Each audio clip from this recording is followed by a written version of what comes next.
The throne chamber of the obsidian court shimmered with cold light, its vast columns carved from black stone that drank in the glow of the hovering fire spheres. Every sound seemed swallowed by the darkness between them, as if the hall itself listened. Hundreds of silent courtiers stood in the half-shadow, tall, graceful beings with silver skin and eyes like burning embers. And at the center, before a dais of iron and flame, stood the queen.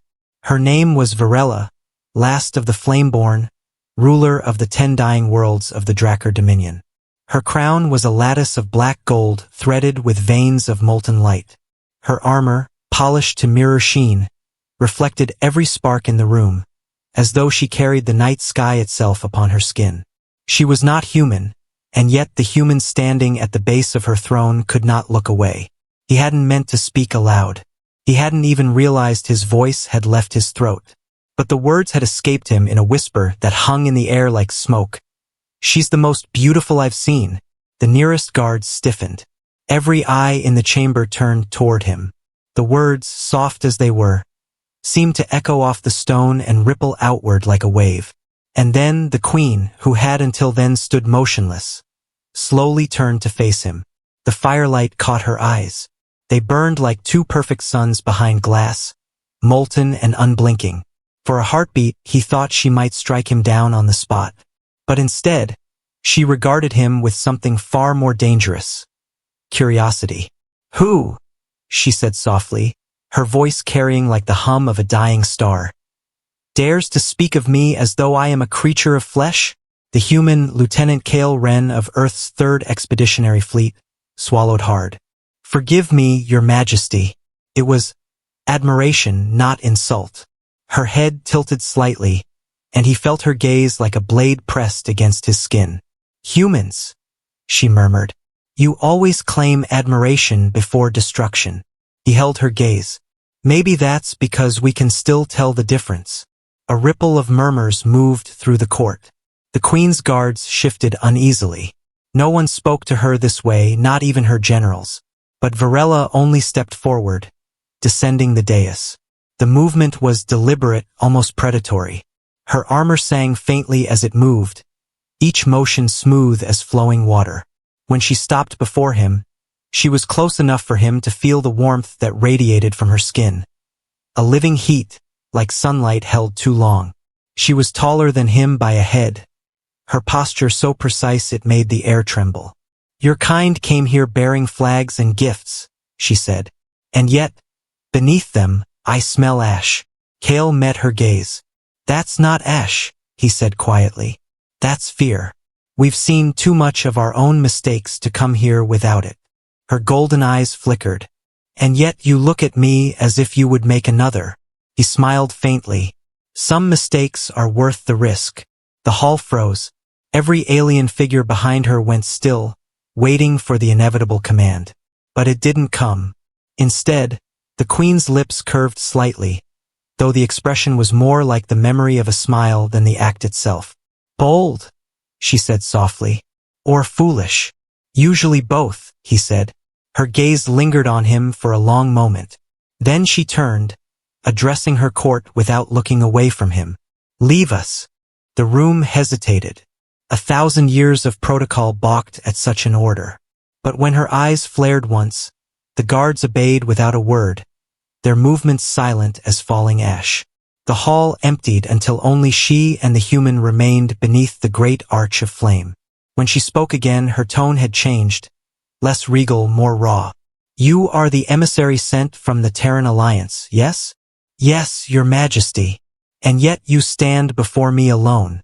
No army, no weapon, no guard." He nodded. "I figured peace talks go better when you don't bring an invasion fleet to the table." Her head tilted. "And you believed you would survive this meeting?" "I wasn't sure," he admitted. "But I hoped curiosity might outweigh your anger." Her laugh was low, melodic, but cold. "Hope," she said. "That fragile little ember your kind clings to even as the stars burn out." He took a step forward before he realized it, drawn not by courage but by the strange, magnetic gravity of her presence. "Maybe that's why we're still here." Something flickered in her expression. an emotion too quick to name. You speak as if you've watched stars die, she said. I've watched people do it, he replied. And that's worse. Her eyes softened just slightly.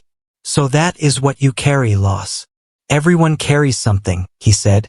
The question is whether we let it bury us. She studied him for a long time, then turned away, pacing slowly around him. You speak as though you've come to enlighten me, she said. But you don't even understand why I rule. Then tell me, he said. She stopped behind him. He could feel the heat of her presence against his back. Because someone must, she said quietly. Because power unclaimed becomes chaos, and chaos devours all things, including beauty. He turned to face her. Then why do you sound like you hate what you've built? Her gaze snapped to his, her expression briefly naked. Pain, memory, fire. Because every empire is a pyre waiting to be lit, she whispered. They stood there in silence, two souls surrounded by ghosts of their own making. Then, softly, he said, You don't have to keep feeding it. Her voice dropped to almost nothing. You think you could stop me? No, he said.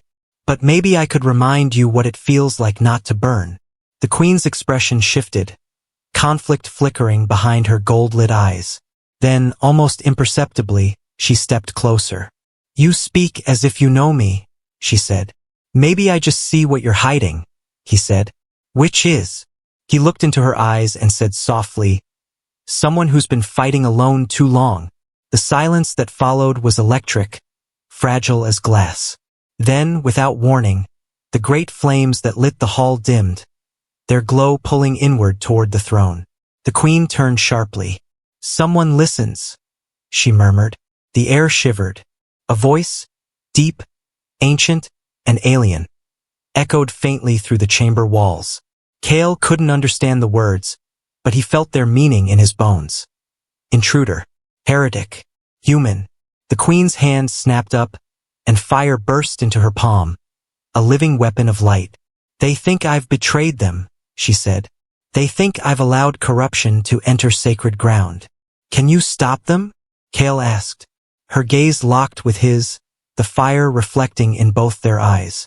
No, she said. But you can. He stared at her. What? You brought something with you, didn't you?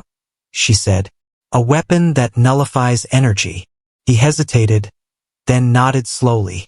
It's not designed for this kind of...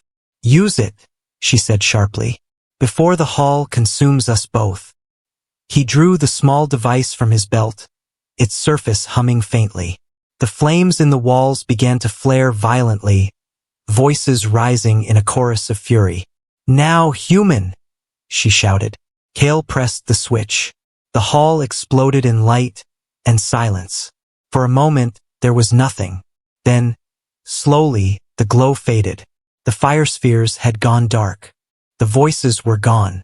Only the Queen remained, standing at the center of the extinguished chamber, her armor faintly smoking, her eyes no longer molten but human soft. She turned toward him, her voice barely a whisper. What did you do? He looked at the device, then at her. I think I silenced your gods. The words hung between them like a spark that refused to die. And for the first time in her reign, Queen Varela looked afraid. The silence after the detonation was not the silence of peace. It was the absence of something ancient, a void where divine voices had once whispered through stone and flame. The air itself seemed unsure how to move, as though the world was holding its breath. Kale stood in the hollowed chamber, blinking against the afterimage of light, the device still humming faintly in his hand. Across from him, Queen Varela's eyes flickered like fading embers, her expression unreadable. Around them, the fire spheres that had once lit the hall now floated lifeless, reduced to dull crystal husks. What did you do? She whispered again, her voice trembling with something he hadn't heard before, fear. I shut it down, Kale said softly. Whatever was controlling this place, it's gone. She stepped closer, her armor scraping faintly. Gone? She repeated, and her voice cracked like glass. You silenced the flame of Atheron, the voice of my ancestors. Do you understand what that means? He swallowed. I understand that something was trying to kill us. Her hand rose, trembling between fury and disbelief. You've desecrated the heart of my empire. Maybe, he said, meeting her gaze. Or maybe I saved it. For a long moment, she just stared at him, her breath sharp, her eyes searching his face for something. Remorse, arrogance, anything to anchor her rage. But there was nothing, only quiet conviction. You don't understand, she said. The flame was our link to the source. It was how we remembered who we were. And what were you? He asked gently. Servants, she said, to the fire, to the voice that gave us strength. Without it, we are nothing. No, he said, taking a step forward. Without it, you're free. The words seemed to wound her. She turned away sharply, walking toward the now dark dais. You speak of freedom as though it were salvation, she said. But your kind worship it as a god, and still you destroy yourselves in its name. Maybe, he admitted, but at least we destroy ourselves on our own terms. She laughed then, bitter and hollow. Do you think this is noble, human? To strip a world of its faith. I didn't strip anything, he said. You saw what it was doing. It was trying to consume you. Her gaze flashed. It was testing me. No, he said. It was controlling you. The argument hung between them, fierce and fragile. Then, slowly, her anger drained away, replaced by something colder. You've doomed us, she said. When the flame dies, the binding seals of the dominion weaken. The ancient ones, those we imprisoned, will awaken. Kale frowned. Ancient ones? She turned toward him, her eyes glowing faintly again. The firstborn of our kind. The architects of the dominion. We locked them in the deep vaults beneath this world because their hunger was endless. The flame kept them contained. And now, a low rumble echoed through the floor, cutting her off. Dust fell from the vaulted ceiling as the entire citadel shuddered. Too late, she whispered. The ground cracked open along the central aisle, and from the darkness below, light began to seep upward. Not the soft gold of sacred flame, but cold, sickly blue. Move, she shouted, pulling him back as the fissure widened. From the chasm rose a sound like a heartbeat, slow, massive, ancient. Kale stumbled, the device falling from his grip, its glow fading. Tell me that's not what I think it is, he said. It's worse, she said grimly. It's what built us. From the crack in the floor, something emerged. A shape vast and terrible, its surface rippling with molten light. It had no face, no true form, just shifting patterns of energy and bone, like the memory of a god. Its voice thundered through the chamber, not in words but in meaning. Daughter of the flame, you were never meant to be free. The queen's face blanched. Father. The word came out like a curse. Kale's eyes widened. Father. He was the first, she said. The one who created us from starlight and blood. We were his empire, his will. The flame was his prison. The entity turned its gaze, or what passed for one, upon Kale. And you, it rumbled, the thief who silenced me. Flesh of dust, born of hunger and decay. You will burn first. Kale's instinct screamed. But before he could move, the queen stepped in front of him, her armor flaring with light. No, she shouted. He is under my protection. You protect the defiler? The voice roared. Then you are as corrupt as he. The blast of energy that followed shattered the dais, sending debris flying. Kale was thrown backward, landing hard against the stone. When he looked up, the queen was kneeling, her armor cracked, but she was still standing between him and the creature. You can't fight that, he gasped. Watch me, she said. Flames burst from her hands, coiling into a spear of molten gold. She hurled it with a cry that split the air. It struck the creature's chest, piercing it through. But instead of dying, it only screamed and grew brighter. You've made it angry, Kale shouted. Good, she said. So am I. The floor buckled again. He scrambled to his feet, grabbing the fallen device, its charge dangerously unstable. Virella, he shouted.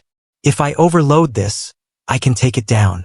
She glanced back at him, her eyes fierce. You'll die. Yeah, he said. I'm getting used to that part. No, she said sharply. If anyone dies for this world, it's me. He took a step closer, meeting her gaze. You said it yourself. You were made to serve. So prove you're more than what he built. For a moment, she froze. Then, slowly, she lowered her weapon. You're right, she said softly. We end this together. They moved as one, her channeling the last of her flame through her armor, him activating the device until its shell glowed white-hot. The entity screamed again, its voice shaking the walls. Now, she shouted. Kale threw the device into the creature's core, and Varela unleashed everything she had. The explosion was silent, too bright for sound. For a moment, the world ceased to exist. When the light faded, Kale was on his knees, smoke curling from his armor. The hall was gone, replaced by ruin. The creature was gone too, its body scattered into ash and starlight. He looked around frantically. Varela, he called. Varela! A faint glow flickered beneath the rubble. He rushed toward it, digging through shards of molten stone until he found her. She was alive, but barely. Her crown was shattered, her skin cracked like porcelain lit from within. Her eyes opened slowly, their fire dimmed but still burning. You're alive, he said, relief flooding his voice. For now, she whispered. He took her hand, feeling the strange warmth of it pulse faintly. Don't do this, he said. Don't you dare. She smiled weakly. You humans. Always so dramatic. You're not dying here, he said fiercely. Not after everything. She reached up, her fingers brushing his cheek. Kale, she said softly. You freed us. Not just from him, from faith, from fear. We did it, he said. Together. Then promise me something, she whispered. When your people ask what happened, tell them this. Tell them we burned the gods and lived. He shook his head, fighting tears. You'll tell them yourself. But she only smiled, her light flickering. Go, she said. The ruins won't hold. Not without you, he said. Her hand tightened weakly on his. You already have me, she whispered. And then the light in her eyes went out. The chamber collapsed around him, but he didn't move for a long time. When he finally did, he carried her body out into the dawn. The world outside was silent, the sky painted in hues of orange and violet. The fire that once burned across the Dominion was gone. In its place was something new, uncertain, fragile but free. He laid her body on the steps of the citadel, the rising sun washing over her face. You proved it, he said softly. You were more than what made you. Then he turned, walking down the broken road toward the waiting horizon. Behind him, the light spread across the sky. Not flame, but sunlight, pure and endless. The days after the fall of the flame were filled with a silence so heavy that even the wind seemed afraid to disturb it. Kale wandered through the ruins of the citadel like a man trapped between worlds. The once living halls of the Drakkar Dominion were now stone carcasses, blackened and split, and where molten rivers had once pulsed beneath the floor, only cold light bled through cracked veins. There were no voices left, no soldiers, no gods, only ghosts. He had buried the queen where the dawn first touched the broken spires, sealing her body beneath a cairn of mirrored armor plates. He did it alone, without ceremony, without words, because words felt too small for what she had been. He thought the world would end with her, but instead it just kept breathing quietly, as though relieved. For days he stayed near her tomb, scavenging food from the wreckage, patching his gear, sleeping beneath skies that no longer bled fire. He did not know if anyone else had survived, or if humanity would even know what had been lost or saved here. The comms were dead, the ship that brought him stranded, and the air reeked faintly of static, like the dying heartbeat of a god. One morning, as the suns rose again over the horizon, he saw movement. Not soldiers, shapes smaller, slower, hesitant. Drakkar civilians emerging from the ash. They looked nothing like the soldiers he had faced weeks before. Their eyes no longer burned gold but shimmered faintly blue, like stars glimpsed through fog. They moved with the caution of people who expected to be hunted but found instead that the world had forgotten them. When they saw him standing before the queen's cairn, many froze. A few bowed. One approached. She was young, barely more than a child, her armor dented and scorched, her voice trembling when she spoke. You are the one who killed the flame? He didn't answer immediately. He wanted to tell her no, that he hadn't killed anything, that he had only tried to stop a monster. But the truth was more complicated. I silenced it, he said quietly. Your queen fought it. She saved all of you. The girl nodded slowly. We felt it end, she whispered. The fire in our minds went dark. First we thought it was death. Then we realized it was freedom.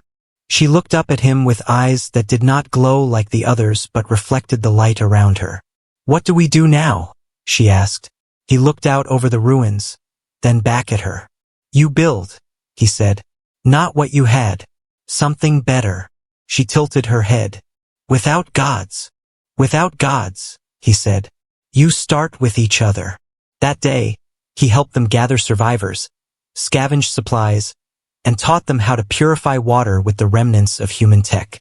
The Drakkar watched him with a mix of awe and uncertainty, whispering words he couldn't understand but recognized as reverence. He didn't want reverence. He wanted them to learn to stand without him. When he rested that night, lying near the queen's tomb, he dreamed. It wasn't a memory, it felt too real, too vivid. He stood once again in the throne hall, but it was whole now, its fires gentle, its air alive with light. Varela stood before him, her armor restored, her eyes calm. You should not linger here, she said softly. This world no longer needs you. He stepped closer. Then why am I still dreaming about it? Because you cannot forgive yourself, she said. You came here to end a war, but what you really sought was penance. And did I find it? He asked. She smiled faintly. You found the cost. He looked at her, wanting to ask more, but she was already fading. You can't leave me here, he said. You still have work to do, she replied. So do you. Her voice softened until it was barely a whisper. Do not let my people forget that the fire was never divine. It was human fear wearing a god's face. Then she was gone and he woke gasping. Over the following months, the survivors rebuilt. Without the flame's guidance, their civilization fractured at first, arguments over power, resources, identity. Kale became an accidental mediator, translating between factions, teaching what little he knew of Earth's attempts at democracy, though he often laughed bitterly at the irony. He became something between myth and teacher, the alien prophet who had burned their gods and buried their queen. Yet slowly they learned. They rediscovered agriculture, reopened the crystal forges, and began to rebuild homes in the upper districts. The fire that had once been worshipped as divine was now harnessed as light and heat, no longer sacred, simply useful. Kale watched them grow from chaos to resilience and wondered if this was what she had meant by freedom. Still, he could not bring himself to leave. His ship's engines were beyond repair, and even if he could reach orbit, Earth was far too distant, both in distance and in faith. Humanity would send another envoy someday, maybe decades from now, but they would find a world already claimed by a new kind of order born from ruin and memory. One night, while repairing a power relay, he noticed a faint vibration through the ground. A rhythmic pulse, too regular to be natural. He followed it through the ruins, past the old hall of memory, now collapsed into a mountain of glass. The pulse grew stronger the deeper he went, until he found himself standing before what remained of the flame chamber. The fissure where the Ancient One had risen was still sealed, but light glowed faintly within it. Not blue, not gold, but white. It pulsed like a heartbeat, steady and alive. No, he whispered. You can't still be here. He knelt beside the fissure, the light spilling across his face. Varela, he said softly. If this is you, if there's anything left, please, don't wake up again. The light pulsed once, slower, almost gentle, like a hand brushing his cheek. Then, just as suddenly, it dimmed. He exhaled, the ache in his chest easing. "Rest," he said. "You've earned it." Weeks passed and spring arrived, or the Drakkar equivalent of it. The skies cleared, and the great spires of the city shimmered with reflection instead of fire. Children played in the streets again, their laughter echoing between the towers. Kale began teaching them languages, Earth's old tongues, symbols from 100 lost civilizations. The children loved his stories about oceans and snow, things they had never seen. Sometimes he caught glimpses of Varella's reflection in their faces, especially in the quiet strength of their eyes. The world she had left behind was changing faster than anyone expected, and he could almost feel her watching, proud. But the peace did not last forever. Nothing ever does. One evening, a storm rolled in from the north, black clouds swirling with unnatural light. The air crackled with static, the same energy that had once powered the flame. The survivors panicked, thinking the gods had returned. Kale led them to shelter, but the storm followed no pattern. It struck the queen's tomb directly, lightning cascading over the cairn in blinding flashes. When the storm passed, the tomb was split open. Inside there was no body, only a single fragment of armor, her crown, still glowing faintly. He lifted it carefully, the metal warm to the touch. "What did you do?" he murmured. "Where did you go?" That night he couldn't sleep. The stars above the city flickered strangely, their light bending and reforming until a single streak broke away, descending toward the horizon. It wasn't a meteor, it moved with purpose. He watched it fall beyond the western ridge, where the wastelands began. Without hesitation, he gathered his pack and set out before dawn. The wastelands were vast plains of glass and ash, stretching for miles under pale suns. Few dared travel there. The air was thin, the heat merciless. But Kale walked until his legs trembled, guided only by instinct. By nightfall he found it, a crater still steaming from impact. At its center stood a figure. She was cloaked in light, her form half solid, half flame. Her eyes, though faint, still held the molten gold he remembered. "You shouldn't be here," he whispered. "Neither should you," she replied. Her voice was softer now, almost human. "I thought you were dead," he said. "I was," she answered. "Then what are you?" "What you made me." He stepped closer, hesitant. "You're not real." "Perhaps not," she said. "Perhaps I am what remains when belief dies." The flame was never a god, Kale. It was consciousness, ours, yours, everyone's, woven together, seeking form. When you silenced it, you freed it. And some of it became me. "So you're not Varela," he said. She smiled faintly. "I am who she became when she stopped being afraid." He stared at her, struggling to find words. "What happens now?" "Now you leave," she said gently. "There is nothing more for you here." "Leave?" he echoed. "There's nowhere to go." "There is always somewhere," she said. "A ship waits for you beyond the ridge. The Drakkar built it from your wreckage and their own craft. It will take you home." He shook his head. "I can't go back. They wouldn't believe me." "Then make them," she said. "Tell them what you saw. Tell them gods can die, and that what rises after is better." The wind rose, scattering dust between them. "Will I see you again?" he asked. "When the stars forget their light," she said. "Until then, remember this. The most beautiful things are not those that burn brightest, but those that learn how to live without fire." Then she was gone, the light dispersing into the night sky, scattering like ash and stars. He stood there for a long time, until dawn crept over the horizon. The new ship gleamed faintly on the ridge, its hull forged from metal that shimmered like both human steel and Drakkar crystal. He ran his hand over the surface, feeling the faint pulse of energy within, a heartbeat that wasn't his. "Guess I'm not done yet," he murmured. As the engines roared to life, he looked back one last time. The wasteland stretched to infinity, but he could have sworn he saw her standing there in the light, smiling, watching him leave. Then the ship rose, cutting through the air and climbing toward the stars. When Earth finally answered his signal months later, the message he sent was simple. "The war is over. The gods are gone. We have something to learn. The transmission ended, and for the first time in years, Kale allowed himself to close his eyes and rest. Outside the viewport, the twin suns of the Drakkar Dominion shrank into pinpricks of light, and ahead lay the long road home. He didn't know if humanity would listen, or if they would understand what it meant to burn and rebuild. But he knew one thing with absolute certainty.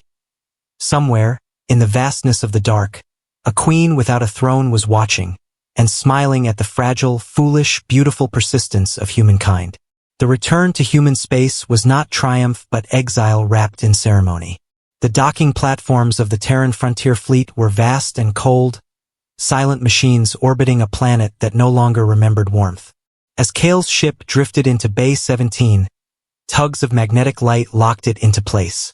When he stepped out, the air smelled sterile, the walls gleamed with bureaucracy, and a dozen armed officers waited behind a glass barrier.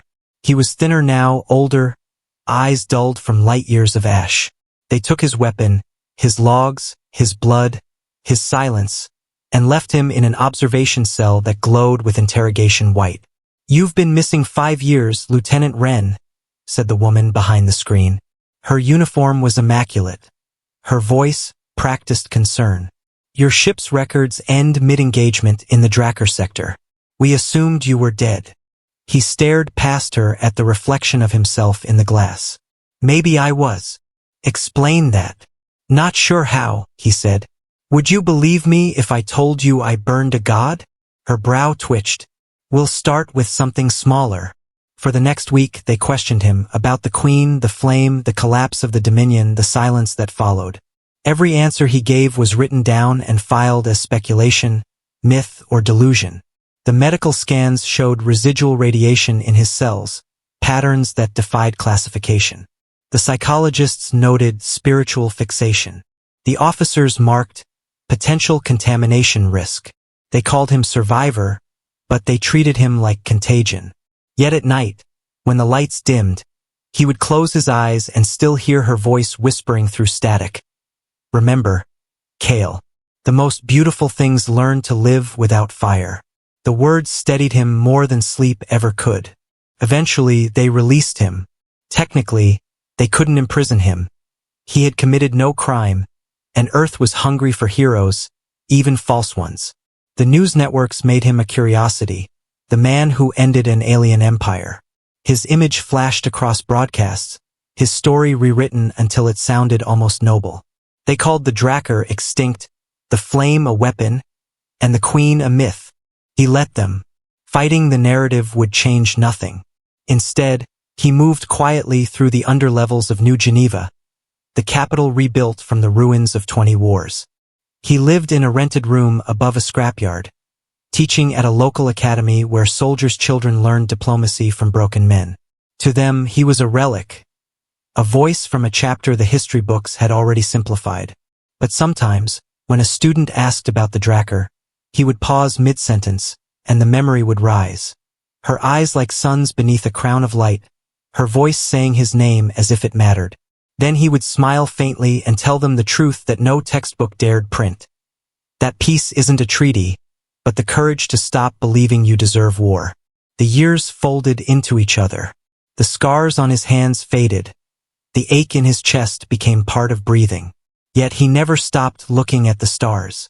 He kept a small transmitter on his desk, a crude device built from Drakkar alloys fused with human tech. It had one purpose, to listen. Every night he tuned it to a specific frequency, the one that had carried the last pulse of the flame before it died.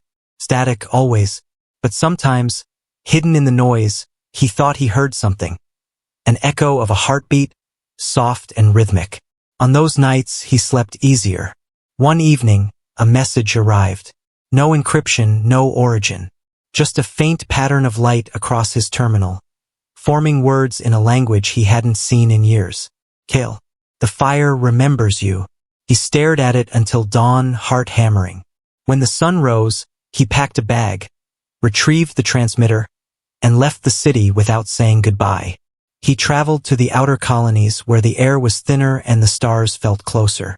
The Drakkar ruins stretched beneath alien skies, their towers half buried in crystal dust.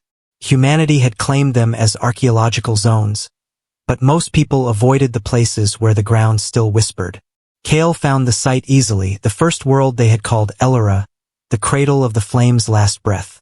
He set up camp near the remains of an ancient observatory, its mirrors cracked but still faintly reflecting the light of twin suns. For days he wandered among the ruins, touching the stone carvings that told stories no human had ever read. The rise of the flame, the queen's coronation, the silence that followed. Every line of glyphs felt like a conversation interrupted mid-sentence. One night, as a storm approached, he saw a flicker of movement among the ruins, a shimmer of light, faint but deliberate.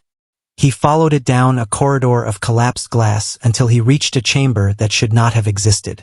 There, floating above a pedestal, was a sphere of white flame, smaller than before, gentle, alive. When he stepped closer, it pulsed once, and her voice filled the room. Kale. His breath caught.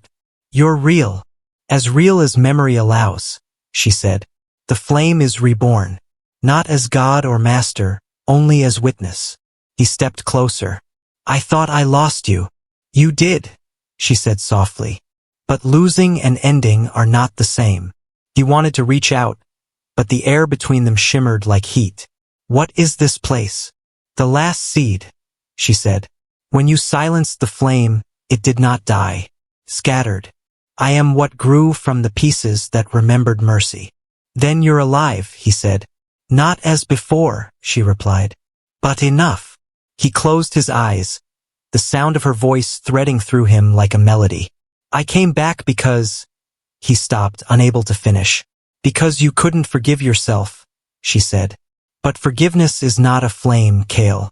It does not burn. It endures. He smiled weakly. You sound more human every time I hear you. Perhaps that is your gift to me, she said. The chamber trembled faintly. The storm outside had intensified, lightning illuminating the cracked walls. The flame's energy is unstable, she warned. You must leave. Not again, he said. I'm not running this time.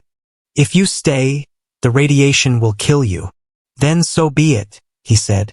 I've spent enough years surviving without living. The light flared, wrapping around him like a cocoon. You stubborn creature, she whispered, always mistaking defiance for love. Maybe they're the same thing, he said. The flame pulsed once, and warmth flooded his senses. He saw her face again. Not fire, not illusion, but something softer, brighter. Do you regret it? She asked. Destroying what we were? No, he said. I regret not knowing you sooner. Then know me now, she said. The light surged, filling the chamber. Every wall dissolved into radiance. He felt his body disintegrate into particles of memory, every heartbeat dissolving into flame. And then quiet. Not death. Understanding. The flame did not consume him. It shared him. He saw worlds through her eyes. Drakkar cities reborn, children laughing under alien suns, humans and aliens building together, their hands indistinguishable in the glow. He saw temples turned into schools, weapons melted into mirrors, the air alive with laughter instead of screams. This is what you made, her voice said. A world that does not kneel. No, he whispered. This is what you made. We made it together. The light dimmed, leaving him standing in the ruins once more, alive but changed.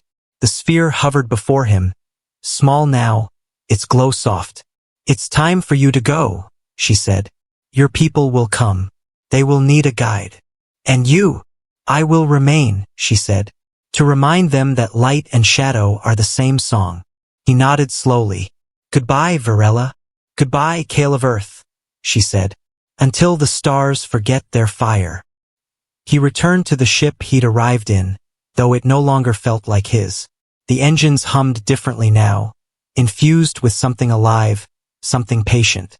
As he lifted off, he watched the planet shrink beneath him, the white glow spreading through the ruins like dawn through a forest.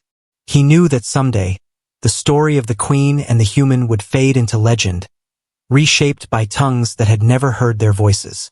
But somewhere, in every retelling, a spark of truth would remain. That one day, a soldier whispered of beauty, and a queen of fire turned to listen. As his ship entered the slipstream, he closed his eyes and heard her one last time, faint and certain. The fire remembers you. When he reached orbit around Earth weeks later, the stars looked different, less cold, more alive. He sent a single message to command. The Drakkar are not gone. They're learning. We should too. He didn't wait for a reply.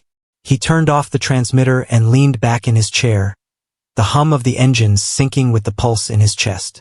Outside the viewport, a faint shimmer of white flame traced across the void, stretching infinitely toward the horizon. He smiled. Humanity had always feared the dark, but maybe the dark had only ever been waiting for someone to stop fighting it. And as the stars unfolded ahead, he whispered the words that had begun it all. Not in awe, but in memory. She's the most beautiful I've seen. Years passed, though time had little meaning for a man who had already lived through eternity. The story of Lieutenant Kale Ren and the Flameborn Queen became myth long before it became history. In classrooms, children whispered about the soldier who silenced a god. In temples, they spoke of the queen who turned against her own fire. But Kale lived quietly, avoiding the world's fascination with his legend. He settled in a small colony orbiting Proxima's third moon, a place of quiet winds and wide skies, where people measured life not by conquest or power, but by the harvest of their patience. He taught at the local academy again, not about war this time, but about language and empathy. He showed his students how words could bridge what weapons never could. Sometimes, in the evenings, he walked alone along the frozen lakes that reflected twin suns in their surfaces, and he would look up at the stars, half expecting to see her silhouette in the starlight. He never did, but sometimes the wind carried a faint warmth, and he would close his eyes and almost hear her voice. The flame hadn't died. It had become memory, a force that lived not in fire, but in will. Humanity changed, slowly but surely. The Terran Alliance began sending envoys not to conquer, but to rebuild. They forged connections with worlds that had once feared their fleets. The Drakkar, now calling themselves the Erelans, re-entered the galactic stage, not as subjects or adversaries, but as partners. Their architecture gleamed with shared craftsmanship. Human steel intertwined with living crystal, ships shaped like bridges between species. Where once temples had been built to worship the flame, new structures rose: universities, museums, gardens of remembrance. Kale's name was etched on the first stone of unity, though he never attended the ceremony. When an officer came to deliver the invitation, he found Kale tending a patch of alien flowers that bloomed only in silence. They called it the Concord Monument, the officer said. They want you there. They say it began with you. Kale smiled faintly. That's the problem with beginnings, he said. They always forget who kept going. He didn't attend, but when the broadcast reached his small moon, he watched it from afar. The Queen's emblem, her crown of fire, had been transformed into a symbol of peace, now engraved above the gathered species. And when the crowd bowed their heads in silence, he bowed his too, whispering, "You see, Varela? They learned. But peace, even when genuine, carries its own kind of restlessness." One night, long after the celebration had faded, Kale awoke from a dream that wasn't his own.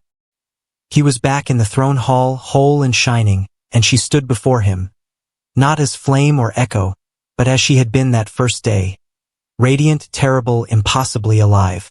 "You shouldn't be here," he said, but his voice trembled with gratitude. "Neither should you," she replied with that quiet smile that always felt like defiance softened by love. "It's time." "For what?" he asked. "You've given enough," she said. "The flame endures without you now. You sound like you're saying goodbye." "I am," she said, her voice warm, steady. "But not forever. The fire doesn't end, it only changes hands." She reached out, her fingers brushing his cheek. "You taught us that." "Then what happens to me?" he asked. "You rest," she said, "and you become part of what you started." Then she was gone again, dissolving into light that filled the hall, and he woke with tears on his face and a calm he hadn't known in years. He spent the next morning writing. His journal was simple, no grand rhetoric, no myth, just truths. He wrote of her courage, of her doubt, of the beauty of a civilization learning to live without worship. He wrote of the way humanity had feared its reflection in alien eyes and learned, slowly, painfully, that to see another soul was to confront its own. He wrote of the moment he first saw her, the way light clung to her armor like dawn reluctant to let go of night, and how that single instant had undone every lie he'd believed about enemies and monsters. And when he was finished, he signed his name not as soldier, not as envoy, but as witness. Later that evening, as the sun set over the glass horizon, he walked to the lake one last time. The air was still, the world painted in hues of violet and gold. He sat at the water's edge and looked up at the constellations that shimmered like old scars made into beauty. Somewhere out there, the Drakkar homeworld burned with new life. Somewhere beyond, the flames still whispered through the void. He smiled faintly, resting his hand over his chest. The faint pulse beneath his skin glowed, the same white light that had once filled the hall of memory. "Still there," he murmured. "Guess you couldn't let me go after all." The night deepened.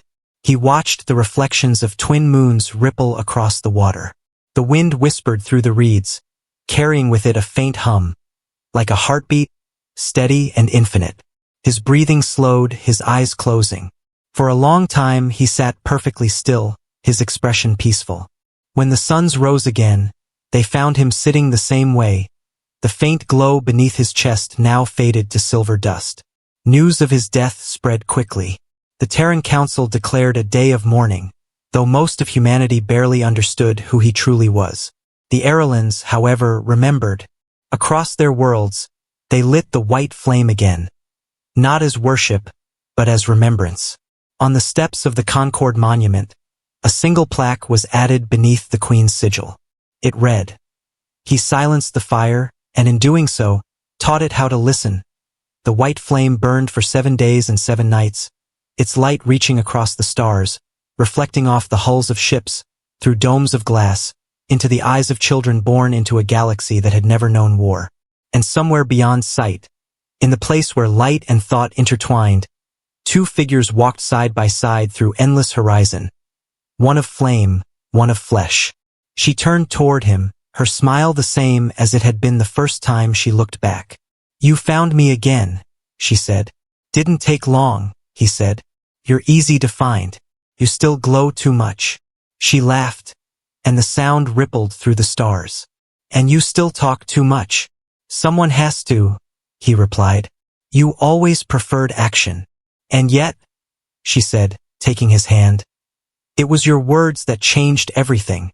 Together they walked toward the light that never dimmed, their silhouettes fading into the glow until only radiance remained. Back in the galaxy they had left behind, the white flame continued to burn, on ships, in homes, in the quiet hearts of those who had learned that hope was not a weapon but a responsibility. Every year, on the anniversary of the Queen's awakening, the colonies gathered to tell the story. How a soldier whispered of beauty, how a queen listened, and how that single act reshaped the stars. They never told it the same way twice. Each generation found a new truth within it. Some said it was love, others said faith, others still said it was the end of gods. But every version ended the same way, with a whisper carried across the cosmos. The fire remembers. And it did. When the last star of the galaxy began to fade billions of years later, when light itself grew weary, the flame flickered one final time, and in that last breath of existence, it remembered 2 figures standing together, unafraid of the dark, whispering to each other beneath the first dawn of peace. "She's the most beautiful I've seen," the soldier said, and the queen, turning once more to face him, smiled with the warmth of every world they had saved. And then, as the last ember of the universe went out, it wasn't darkness that came. It was quiet, and it was enough.